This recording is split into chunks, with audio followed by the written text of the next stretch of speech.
There is absolutely no room in a peaceful and free country like Canada for intolerance, racism, and extremism of any kind. And if there's anyone here who disagrees with that, there's the door. You're not welcome here.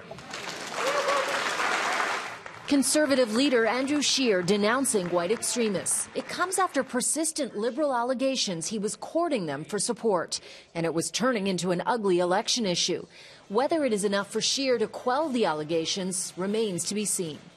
But that's only one of Andrew Scheer's problems in his bid to become Prime Minister. Another could potentially be right here at the Ontario Legislature, an unpopular Premier. Doug Ford was thought to be a powerful ally of Andrew Scheer's, a premier who could help him get his message out on the federal stage. Ford had been leading the charge against Justin Trudeau's carbon tax. But then came the Ford government's first budget. Federal Conservative insiders tell City News they were expecting a moderate budget that would create little controversy. That's what Finance Minister Vic Fedeli presented on the surface. But then, day after day, cut after cut emerged, from tree planting to library services to childcare and public health. The Ford government lost control of its messaging and, according to 5 recent polls, lost significant voter support. Minister, is your government hurting Andrew Scheer's chances in Ontario?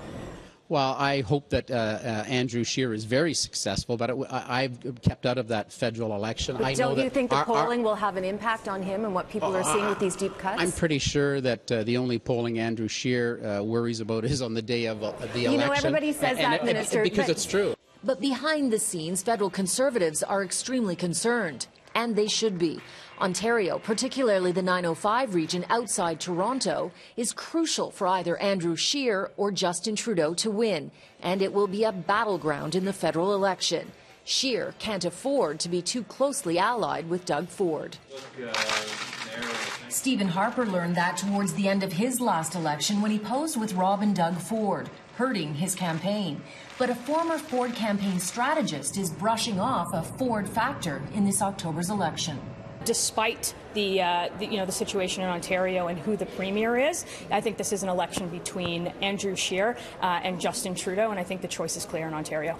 Even if Doug Ford was doing well, he could still hurt Andrew Scheer. After all, Ontario has long been known to choose different parties federally and provincially. This is a province that doesn't like to put all its political eggs in one basket.